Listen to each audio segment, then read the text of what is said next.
"I want a child from you," said the Apache woman to the shy farmer. Witness this unbelievable, true, inspired story right here on Whisper of the Past. Don't forget to like, subscribe, and share where you're watching from. Let's get started. Imagine tending to your farm on an ordinary afternoon when a stranger appears at your door with the most shocking request you've ever heard. Not asking for food, not asking for shelter, but asking for something so intimate, so direct, that it would change your life forever. This is exactly what happened to Thomas Whitmore in the summer of 1887, and what followed became one of the most remarkable untold stories of the American frontier. Our story begins in the vast desert plains of New Mexico Territory, where Thomas Whitmore, a 32-year-old farmer, lived a simple and solitary life. Thomas was not like the other settlers. He was quiet, gentle, and preferred the company of his animals to the rowdy gatherings in town. He had come west after the Civil War, seeking peace and a fresh start away from the violence he had witnessed. His small farm was modest, just enough land to grow corn and raise a few cattle, but it was his sanctuary. Thomas had never married. The townspeople whispered about him, wondering why such a capable man remained alone. Some said he was too shy, others claimed he was damaged by the war. The truth was simpler. Thomas had seen too much death and cruelty. He wanted no part of the aggressive, often brutal culture of frontier masculinity. He just wanted to live quietly and harm no one. It was late June when she appeared. Thomas was repairing a fence post when he noticed a figure approaching from the desert. At first, he thought it might be a mirage, the heat playing tricks on his eyes. But as the figure drew closer, he realized it was a woman, walking with purpose and confidence across the burning sand. She was Apache, that much was clear from her traditional dress and the way she moved through the harsh landscape as if it were her home. She was tall and striking, perhaps in her late 20s, with long black hair braided down her back and eyes that seemed to hold ancient wisdom. She carried no weapons that Thomas could see, only a small leather pouch at her side. Thomas froze, his hammer still in hand. Relations between the Apache and white settlers were tense at best, often violent. The Apache wars had ravaged the region for decades, and though there was an uneasy peace in some areas, trust was scarce on both sides. The woman stopped about 10 feet from him and studied him in silence. Thomas felt his heart pounding, but forced himself to remain calm. He slowly set down his hammer and raised his hands to show he meant no harm. Then she spoke in surprisingly clear English. "You are Thomas Whitmore." It wasn't a question. Thomas nodded slowly, confused about how she knew his name. "I am Nalin," she continued. "I have been watching you for many days. I have seen how you treat your animals with kindness. I have seen how you take only what you need from the land. I have seen that you do not ride with the men who hunt my people." Thomas found his voice, though it came out hoarse. "I mean no harm to anyone. I just want to live in peace."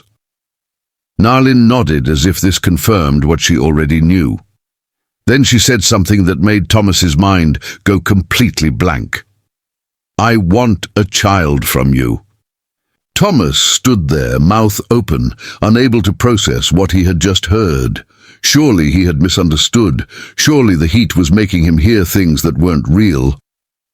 "I don't understand," he finally managed to say. Nalin stepped closer, her expression serious and unwavering. "My people are dying.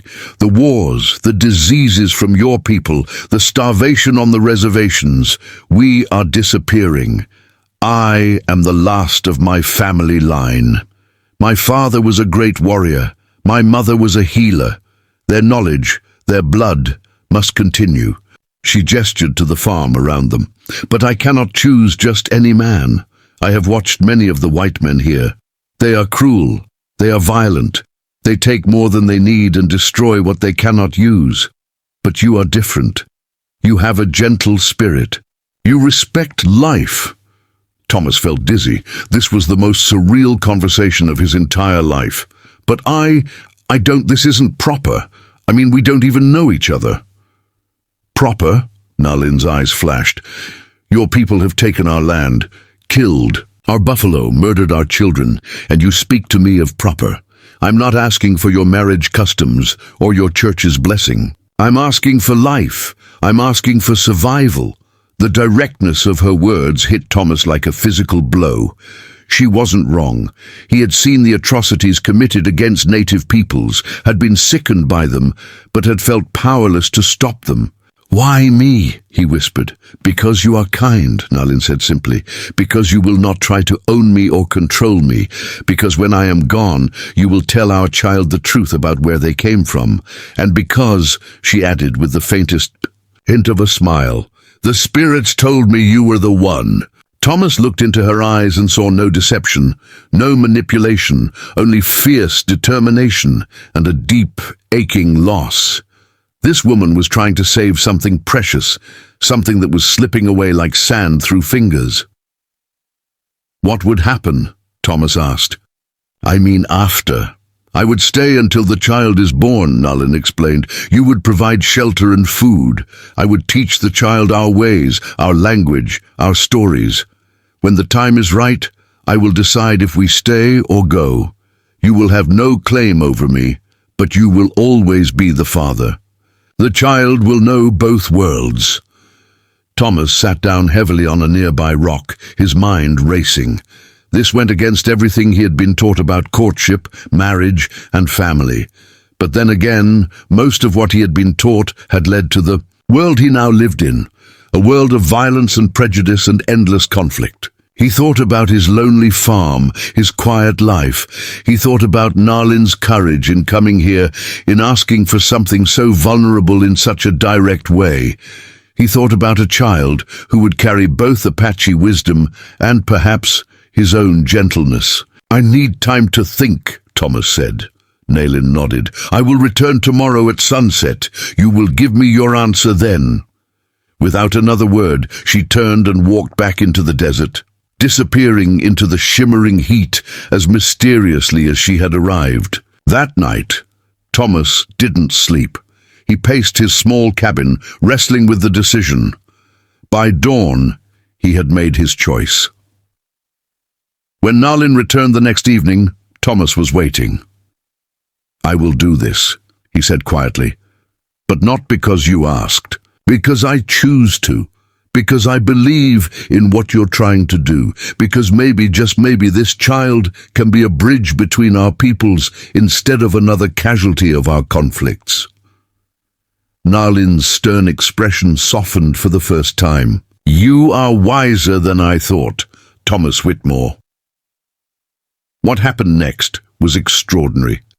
Nalin moved into Thomas's farm, and for 8 months they lived together in an arrangement that scandalized the nearby town, but created an unexpected bond between two lonely souls. Nalin taught Thomas about Apache medicine, about reading the land, about the stars and the stories they told. Thomas shared his books with her, taught her to write, and listened to the oral histories of her people that she feared would be lost. When the baby came in early spring, it was a girl. They named her Sanu, meaning beautiful morning. She had her mother's dark eyes and her father's gentle temperament. True to her word, Nalin stayed for 3 years, teaching Sanu the Apache language and traditions. But as Sanu grew, Nalin made a choice that surprised even Thomas. She decided to stay, not out of obligation, but because she had found something she thought was lost forever, a sense of home and family. Thomas and Nalin never married in any official sense, but they built a life together that defied the boundaries of their time.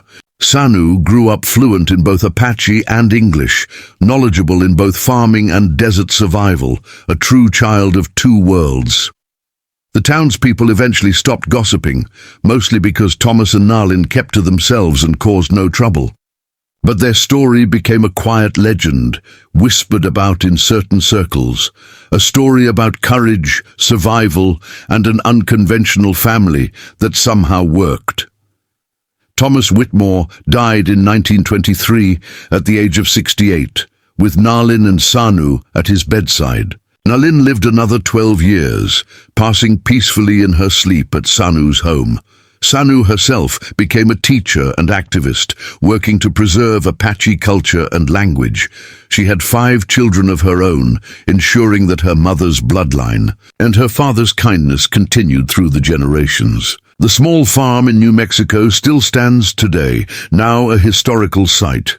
Sanu's descendants still visit, bringing offerings and telling the story of the Apache woman who asked a shy farmer for the most precious gift of all, the continuation of her people's spirit. Was this a love story?